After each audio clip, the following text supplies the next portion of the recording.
Okay, so it's Raj Sandhu here, General Manager of Bikal, here with Ashley Woodbridge today, CTO of Lenovo, Middle East and Turkey and Africa. META as they call it. So obviously been great here at GITEX. We've been talking to a number of customers about the HPC, obviously the high performance compute that we have in Sharjah. So there's a number of applications obviously we're developing on that and providing to others. Obviously a lot of talk here about AI and generative AI. What's your take on basically how our involvement's been on the stand, and any sort of tips or advice? For us, the thing that we've been really impressed with is obviously there's so much fanciful talk about AI, like in the future. I think what's been great with what you guys have been doing, and you can see it in the interactions we've been both having with customers, is showing that it's real, it's here, it's now. There's people in the market with the skills to be able to execute on these problem statements. I think has really made our customers really go, okay, I have business problems, whether it's in healthcare, whether it's in public safety. So it's been really good to help people sort of understand that they can fix these things. Yeah, so we've been basically showing, I think, two main applications that we've been developing. One is the detection of diabetes through retinopathy. I haven't said that properly. And when we take the image, the eyeball, the eye scan image, and then we obviously use computer vision, and I think that's 35,000 images. That's more of a batch processing. So you can imagine a hospital might have end of week or end of day. They would batch process, put it into the HPC, into our cloud, and then they'd get a result perhaps in the morning.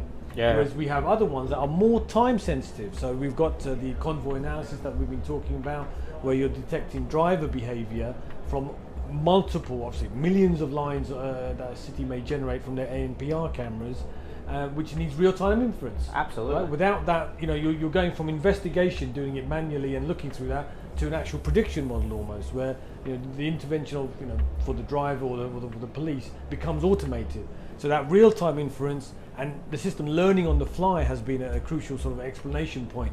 And I think that's only going to become more important, right? Like I always like to say AI up until now has been very much about predictive, right? But now the sort of use cases you're describing, it's more around being action orientated, right?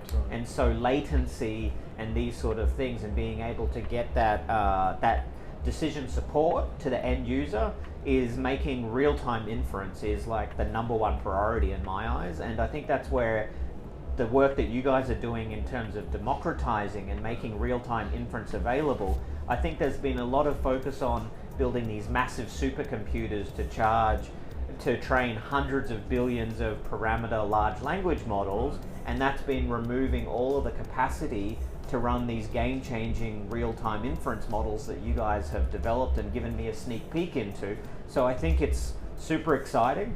I think the other thing that becomes interesting is then pushing that real-time inference right out to the far edge, where it's on a street pole, where it's in a street cabinet, whether it's in the drive-through at a fast food retailer.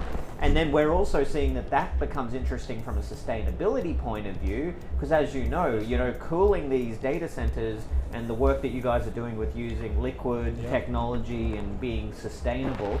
But then when you push it out into the edge, you can air cool a lot of this, because you're benefiting from the room air conditionings or just natural convection. So that's right. I think it's super important that organizations like yourself keep up this democratization, because it's going to be the next generation of minds that are coming out of universities, and getting the tools into the right people's hands is super exciting, right? Yeah, and being on the stand has helped us, because we've distributed that whole edge. So we've got everything from obviously our HPC stack, you've got the ISG team, you've got the laptops as well. Exactly. So where you don't necessarily have to right render, down to the phone, realistically, right down to the phone as well. So you don't have to render everything up in the cloud. You can do a lot of stuff locally, or whether it be graphics or analytics. Exactly. You can do a lot of stuff locally, and by having that model in there, we don't know how much will be done on the edge. The good thing is we can keep experimenting. Exactly. And that's the key thing that we're going to be doing in Sharjah. So it's been great sort of last 4 days. One more day to go. Oh, exactly. And let's see what then we can all relax and rest our feet and start again on Monday. Exactly, right? And then we'll be back next year, right? Cool.